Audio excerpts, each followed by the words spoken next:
What's up, y'all? I've got some sweet buffs for Sandslash, a really underrated and cool-ass Pokemon. So, Sandslash has the abilities Sand Rush and Tough Claws.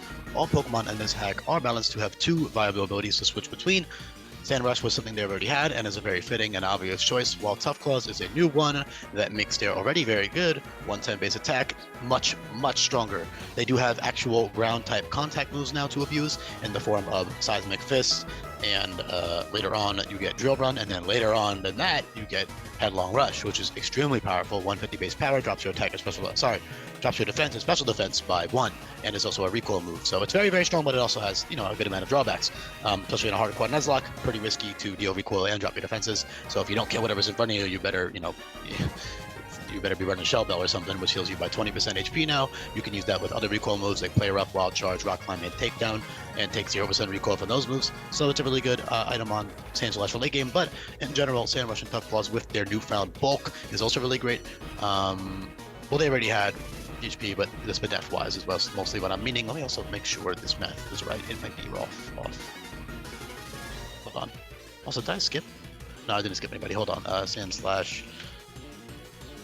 Yeah, they did have 55 spit up. Okay, for some reason I thought it was 65. So yeah, Tough Claws with 110 base attack, very powerful. But before I talk a little bit more about it, I do want to have a quick little disclaimer for anybody who is new here to check out that Google Sheet in the description and look at all the Pokemon buffs and changes, as well as the 600 plus move buffs and changes, because I don't have time to get into every single little one in this video, but there are a lot of them, and a lot of them are really important to understand how the Pokemon, you know, function with all their buffs, because the moves are oftentimes a giant part of the actual buffs. No dual type to Sandslash. I don't think any of them really make sense at all. Maybe you could like make a case for Rock, but I don't. I think pure ground is fine. There's not too many of those in this hack, anyways.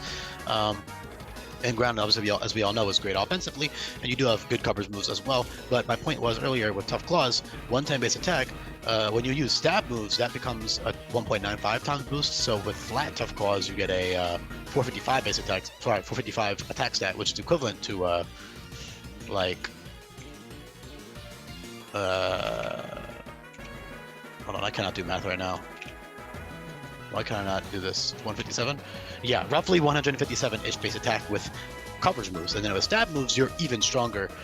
You're well past 150. You're like 180 base attack at that point, probably even more. Definitely more. What am I saying? 1.3 versus 1.95. Yeah, you're doing a lot of damage with stab. Contact moves, however, you are a little bit limited in those options. Drill Run will always crit with a Scope Lens now. That is a 50% crit rate. So Drill Run will be 105 base power, and again, will also bypass through defensive boost on the opponent's side versus like totems, and also will bypass any Intimidate drops you might get, or attack drops from certain moves, or whatever it may be. So that's really nice. Drill Run plus other crit moves such as Jagged Edge, Night Slash, Cross Poison, and Laceration all are really nice. And you have other good coverage moves of all different sorts, like Fire Punch, Thunder Punch, Flame Wheel is pretty cool. That gives you +1 speed. Steamroller also gives you +1 speed, and that is 100 base power, so that's really cool for later on in the game, and you'll hopefully have that in time, just in time for Nanu, which is good coverage versus him. You also have stuff like U-Turn, Burst Impression, and Lunge, which are even, you know, reteachable, which makes them arguably better just because they're reteachable, but, you know, having Steamroller for a little while, or even keeping it for as long as you want is good. You also have good utility in the form of stuff like Parting Shot, Set Amend, which heals you by 2/3 HP under Sand Rush. Speaking of, I need to talk more about Sand Rush. So in ROM hacks like this, you do have access to infinite EV trading items and those infinite usability capsules to switch from Tough Claws to Sand Rush. Sand Rush is not an everyday ability, but because of the buffed Smooth Rock, you don't need a Sand Setter on your team anymore, meaning you don't need a Sandstream Pokemon.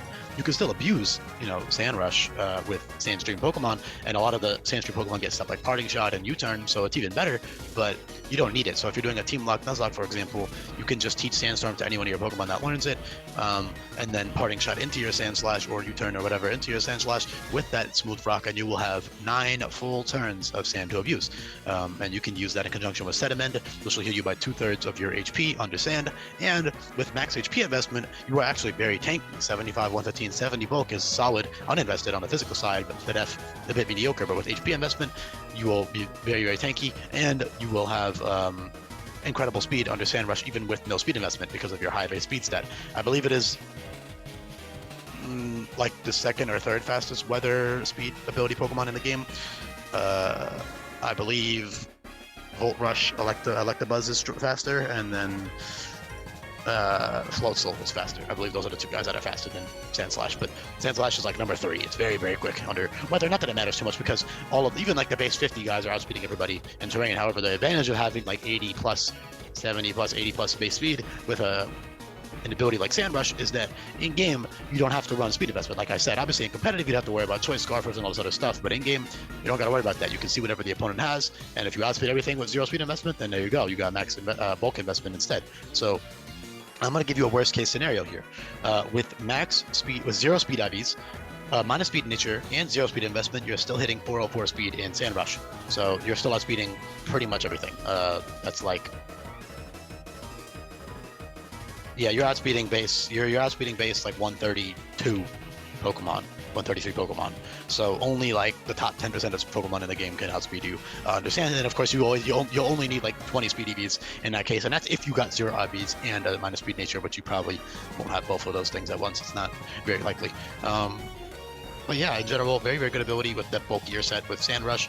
It also lets you get off bulk ups, where Swords Dance is a lot easier. Keep in mind that you are going to be, there's still going to be other priority moves running around. In this case, you don't get too many. You only get Accelerock and First Impression, but there are tons of other coverage moves, priority moves that exist for literally every type in this game. So yeah, I can use those against you. But First Impression is the most common one, and with max HP investment, you can actually tank First Impressions very well, especially non-stab ones. So Sandslash, very, very good sweeper for this hack. Not saying that sweeping is the most viable option still, because there is things like priority topsy-turvy and heart swap and all this other stuff that will keep Shadow Sweepers in check, but for certain boss fights you can definitely cheese them with that Sandrush, Sandslash, or you can just run it for utility, with Sediment and bulkier sets with Sediment and max attack, max HP being like a bulky, fasty attack. Holy crap, what is wrong with my words today? A bulky, faster attacker is what I meant to say. Yeah, that late game Headlong Rush is very, very powerful with Tough Claws. Seismic Fist is also good stab. It's 90 base power reliable, so that's potentially worth it with Drill Run in a lot of situations, honestly. Counter just in time for Totem Komodo is just a solid little option if you have nothing else on your team that can handle it. Finishing Blow with Sandrush is really cool. That will give you +3 attack. Under sand with that double speed is a really good combination. If you knock something out, of course, with Finishing Blow. Pretty self-explanatory. Rock Wrecker, very early on, level 42 is super early. You'll have that for like that second Gizmo fight for sure, and that's really good because it's 150 base power. However, it does drop your attack stat by 2, so you will have to switch out after 2 uses. Keep in mind, by the way, 2 Rock Wreckers in a row is stronger than 2 Rock Slides in a row. 2 Rock Wreckers in a row is 225 overall, while 2 Rock Slides in a row is 180, right? 95 times 2, 190. Yeah, 190 base power. So your 35 base power is stronger with 2 Rock Wreckers in a row.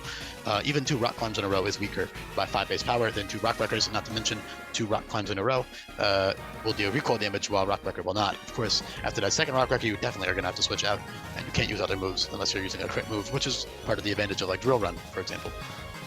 Overall, though, really good options for them.